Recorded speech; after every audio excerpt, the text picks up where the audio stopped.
Красота какая. Масло везде, только не в двигателе. Почему? Сейчас объясню почему. Потому что... Оп! Полный колодец. Полный колодец. Эти сухие.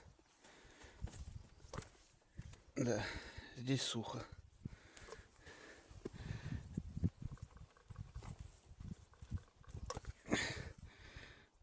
Здесь как бы тоже так непонятно. В общем, уплотнительные кольца, сальники свечных колодцев. Вот этот льет сильно, заливает прям свечу, и она перестает работать. Движок троит, заливает потом вот эту, двоит. Так что снимаем крышку клапанов, откручиваем раз, два, три, четыре. Снимаем все надсвечники, воздушную трубку снимаем и эту тоже снимаем. Отключаем косу, убираем ее отсюда, потому что вот эта крышка, чтобы снялась. Вперед. Так, надсвечники сняли, откинули, висят. Трубка здесь плохо снимается, вот здесь снялась со впускного коллектора. Так, с этого клапана снялась, коса отстегнута и сюда вот завернута. Все. Чтобы вот этот болт открутить, нужно крышку снять заливной горловины. Раз, два, три, четыре. Вперед. Так, болты откручены. Здесь шайбы уплотнительные, они прорезинены. Не надо их попытаться отковыривать, они снимутся вместе с крышкой. И, скорее всего, они на ней плотно будут сидеть. Ну, может быть, одна отскочит. А свечи ни в коем случае не выкручивайте, чтобы туда в цилиндры ничего не упало. Да, наверное, надо было сразу об этом сказать. Так, дальше. Крышка сидит плотно, потому что прокладка промазана герметиком. Вот. Вот так просто вы ее не снимете. Здесь нужен упор. Сейчас покажу. Ну вот. Смотрите, вот крышка, а вот упор и вот так вот таким способом постепенно можно снять. Неудобно сейчас. Так, крышка сорвана, вот, пошла вверх. Упор нужен был побольше, я взял свечной ключ. Если у кого-нибудь есть монтировка или еще что-нибудь, вот они, уплотнительные кольца.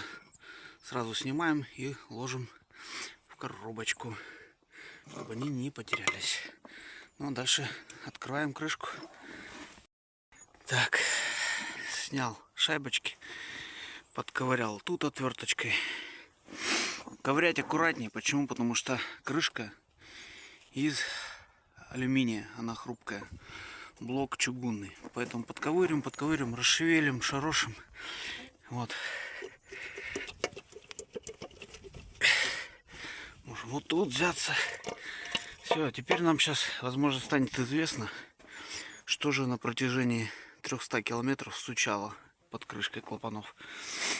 Стуканул двигатель, шатуны, коленвал, или здесь что-то, какое-нибудь коромысло открутилось. Сейчас узнаем. Так. И вот так на первый взгляд вроде все на своих местах. Может, просто из-за масляного голодания все тут закатело, кряхтело. Интересно.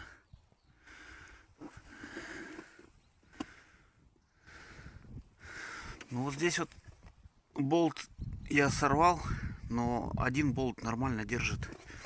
Я уже проехал несколько тысяч километров и вообще ничего, без каких-либо проблем. Как сварочный аппарат найду, приварюсь к обломку болта и вытащу. Вот. Но пока я так езжу, все на месте, все держит, ничего не шатается. Бугель. были на одном болту. Конечно, скажут, что ой, да как? Да вот так, блядь, езжу и все. Такой я раздолбай. Болт такой еще попробуй, иди найди. Один не купишь, наверное, только в комплекте. Ну, в общем, сейчас буду смотреть более подробно. Возможно, просто из-за масляного голодания захотели регулировочные шайбы и колпачки толкателя клапанов. Проверну, сейчас попробую. Ладно. Вроде все на месте. Ну, во всяком случае, я не вижу. Может, на видео кто-то уже увидел. Сейчас попробую ключом потихонечку покрутить клапана. Масла тут минимум, поэтому не должно резко прыскнуть. Просто вот так цмык-цмык ключом, стартером, чтобы чуть-чуть покрутился, может, что-то увижу.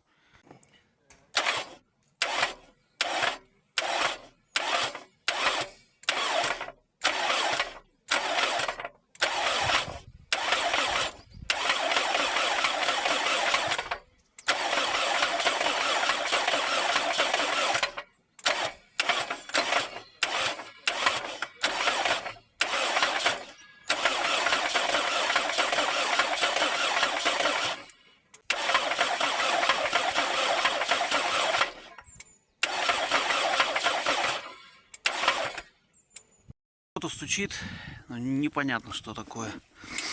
Поэтому сейчас с автозапуска буду крутить и смотреть.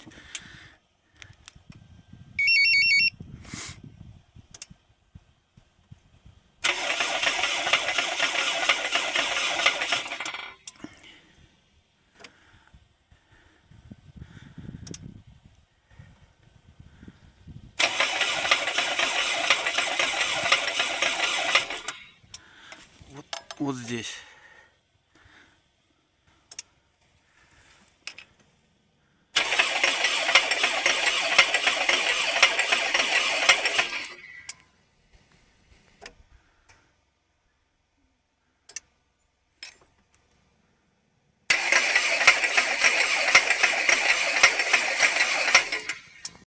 Когда проворачивается распредвал, кулачком нажимает на шайбу толкателя, и в этот момент происходит звук, как будто бы что-то с клапаном, как будто бы он, наверное, оторванный. Наверное, надо будет снимать головку клапанов.